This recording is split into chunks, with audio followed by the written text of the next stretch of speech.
একদিন এক মনোবিজ্ঞানের শিক্ষক ক্লাসে প্রবেশ করেই এক ছাত্রীকে জিজ্ঞাসা করলেন, মা, তোমার কি বিয়ে হয়েছে? মেয়েটা একটু লজ্জা পেয়ে উত্তর দিল, জি স্যার, আমার একটা 2 বছরের ছেলে সন্তানও আছে। শিক্ষক খুব হাসি হাসি মুখ নিয়ে বললেন, আমরা আজ তোমার মাধ্যমেই আমাদেরই একজনের প্রিয় মানুষদের নাম জানব। এই কথা বলেই মেয়েটার দিকে তাকিয়ে বললেন, মা, আজকে তুমিই শিক্ষক। এই নাও চক এবং ডাস্টার। ব্ল্যাকবোর্ডে গিয়ে তোমার প্রিয় 10 জন মানুষের নাম লেখো। মেয়েটা ব্ল্যাকবোর্ডে গিয়ে 10 জন মানুষের নাম লিখল। শিক্ষক বললেন, এরা কারা, তাদের পরিচয় ডান পাশে লেখো। শিক্ষকের কথা মতো মেয়েটা এদের পরিচয় লিখল। পরিবারের সবার নামের পাশেই 2-1 বন্ধু এবং প্রতিবেশীর নামও আছে। শিক্ষক এবার বললেন, তালিকা থেকে এবার 5 জনকে মুছে দাও। মেয়েটা তার প্রতিবেশী আর বন্ধুদের নাম মুছে দিল। শিক্ষক একটু মুচকি হাসি দিয়ে বললেন, এখান থেকে আরো 3 জনের নাম মুছে দাও। মেয়েটা এবার একটু ভাবনায় পড়ে গেল। ক্লাসের অন্য শিক্ষার্থীরা এবার গুরুত্ব সহকারে নিল। খুব মনোযোগ দিয়ে দেখছে মেয়েটা সাইকোলজি কিভাবে কাজ করছে। মেয়েটার হাত কাঁপছে। সে ধীরে ধীরে তার সবচেয়ে কাছের বন্ধুর নাম মুছে দিল এবং সেই সাথে বাবা মায়ের নামও। এখন মেয়েটা রীতিমতো কান্না করছে।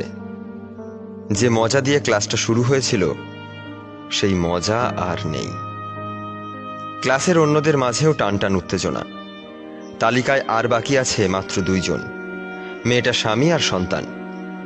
শিক্ষক এবার বললেন, আরও একজনের নাম মুছে দাও। কিন্তু এবার মেয়েটা একদম স্থির হয়ে দাঁড়িয়ে রইল।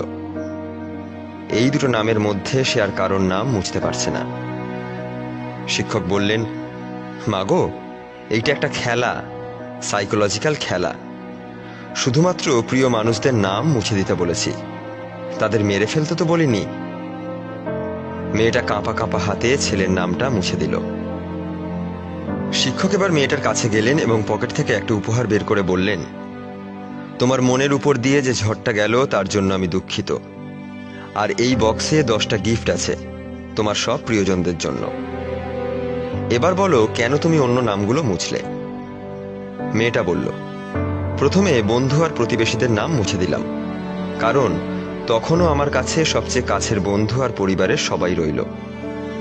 পরে যখন আরো 3 জনের নাম মুছতে বললেন, তখন সেই বন্ধু আর বাবা মায়ের নাম মুছে দিলাম। ভাবলাম, বাবা মা তো আর চিরদিন থাকবে না, আর কাছের বন্ধু না থাকলে কি হয়েছে, আমার কাছে আমার পুত্র আর তার বাবাই কাছের বন্ধু।